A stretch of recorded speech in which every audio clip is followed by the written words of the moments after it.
महाराष्ट्राचा आराध्य दैवत राजा शिवछत्रपती यांना वंदन करून तसेच परमपूज्य डॉक्टर बाबासाहेब आंबेडकर यांना अभिवादन करून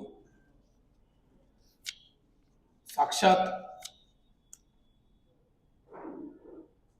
आपण देवाला भेटत नाही,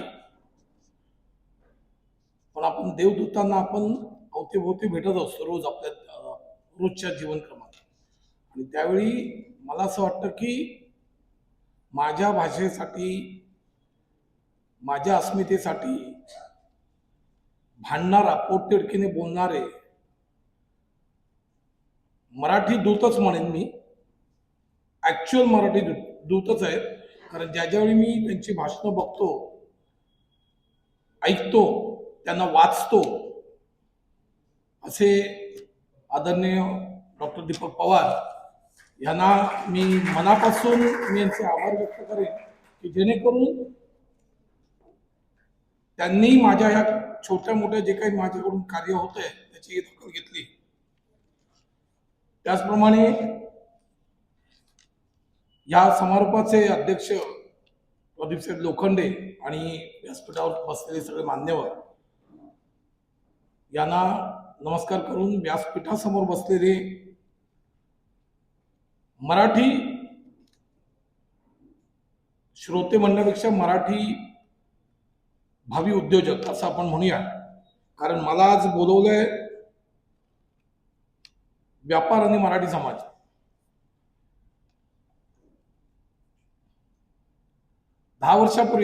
सॉरी 15 वर्षापूर्वी मला एक खुमखुमी आली होती की पत्रकारितेमध्ये आपण कुठेतरी आपलं नाव करूयावं. आणि अशा वेळी मी राजनिर्णय म्हणून एक साप्ताहिक काढलं आणि त्यावेळी ज्येष्ठ पत्रकार राजू परुळेकर साहेबांना मी बोलवलं होतं आणि साधारण एक 9 पत्रकारांचा मी सत्कार केला होता. चांगले नामवंत पत्रकारांचा मी सत्कार केला प्रेस क्लबला, पत्रकार संघामध्ये.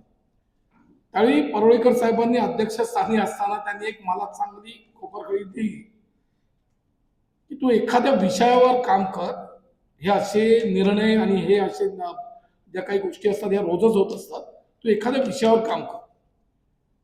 रात्रभर मला ते कळलं की मला ते उत्तर मिळालं आणि त्याच्यानंतर मला असं वाटलं की मी जे काय असेल, मी रोजची जो काही माझा रोजगार मी कमवतो ह्याच्यामध्ये मी सुखी आहे, ह्याच्यामध्ये मी सुखाचे 2 घास खातोय. आणि हे जर सुखाचे घास जर मी माझ्या मराठी तरुणांना जर मी देऊ इच्छितो, कारण हेच काय होतंय की मला जर एखादी गोष्ट माहिती असते तर मी शेजारी पण करू देता कामा नये, अशा बऱ्याच न्यूनगंडांमधून मला ते बाहेर पडायचं होतं. म्हणूनच रोजगार आणि स्वयंरोजगार हा विषय घेऊन मी ते साप्ताहिक सुरू केलं आणि महाराष्ट्र रोजगार हे साप्ताहिक गेले मी 10 वर्ष मी ते चालवत होतो बऱ्यापैकी. त्यानंतर मग आता कोरोना आल्यानंतर मी तो विषय बंद केल्यावर मला असं कळलं की शिक्षण, प्रशिक्षण, रोजगार आणि त्यानंतर स्वयंरोजगार जर मी नाही कमवला तर मला असं वाटतं या महाराष्ट्रामध्ये किंबहुना मुंबईमध्ये मला जगणं मुश्किल होईल.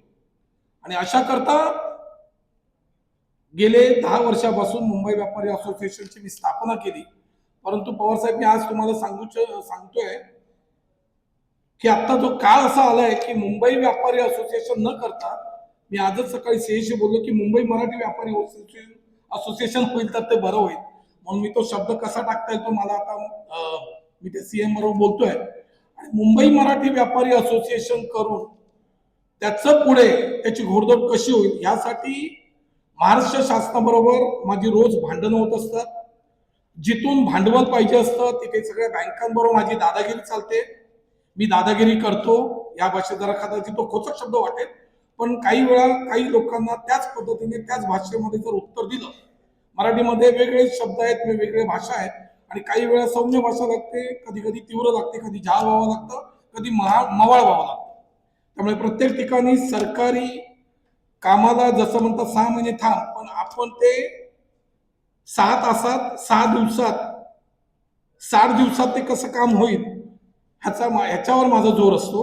आणि म्हणूनच महाराष्ट्र शासन धोरणांतर्गत वेगळ्या स्कीम्स आहेत, या स्कीम्सच्या माध्यमातून मी त्यांना फक्त मार्गदर्शन करत नाही, परत सांगतो, त्यांचा प्रोजेक्ट रिपोर्ट देण्यापासून, त्यांचा बनवण्यापासून, त्यांचा IT रिटर्न करण्यापासून त्यांच्याबरोबर मी स्वतः बँकेत जाण्यापासून, त्यांची फाईल पास करण्यापासून, त्यांना सबसिडी देण्यापासून, या सगळ्या गोष्टी मी आणि माझ्याबरोबर माझे सगळे सहकारी करत असतात. त्यामुळे केवळ फक्त मार्गदर्शन करून कोणालाही आपल्याला रोजगार देता येत नाही. पवार साहेब, एक सगळ्यात मोठा प्रॉब्लेम असा झालाय की आम्हाला असं वाटतं की आमची मराठी मुलं व्यवसायात उतरत नाहीयेत. असं काही नाहीये. आमचा प्रॉब्लेम एकच आहे की आमचा दर्शनी भागामध्ये आमचा व्यवसाय नाहीये. आज जवेरी बाजारमध्ये जर आपण बघितलं तर सगळीच्या सगळी गुजराती आणि मारवाडी आहेत, परंतु हेच गुजराती मारवाडी अगोदर आपल्या मराठी सोनारांकडे काम करून घेत होते. आज त्यांची जागा बंगालीने घेतली. त्यामुळे आपला फक्त एकच सगळं न्यूनगंड आहे की तो आळशीपणा. तो आळशीपणा काढण्यासाठी आजची जी तरुणाई आहे, ही तरुणाईंना वाटतंय की मला स्वयंरोजगार पाहिजे. मी तुम्हाला सांगतो, मागच्या 18 फेब्रुवारीला खाली छत्रपती शिवाजी मंदिरमध्ये जो मेन हॉल आहे, इथे आपण आता 10वा वर्धापन दिन केला होता. मला असं वाटतं 750 की 750 फक्त आसन व्यवस्था आहे, पण जवळजवळ 1000च्या वरती लोक आली होती. लोक उभं राहून बघत होते की लोकांना फक्त मार्गदर्शन करून चालणार नाही, कुठे मेळावे घेऊन पण उपयोग नाहीये. कारण आज मेळावे होतात आणि दुसऱ्या दिवशी नंतर त्याच्यामध्ये सगळं फूस कार्यक्रम होतो.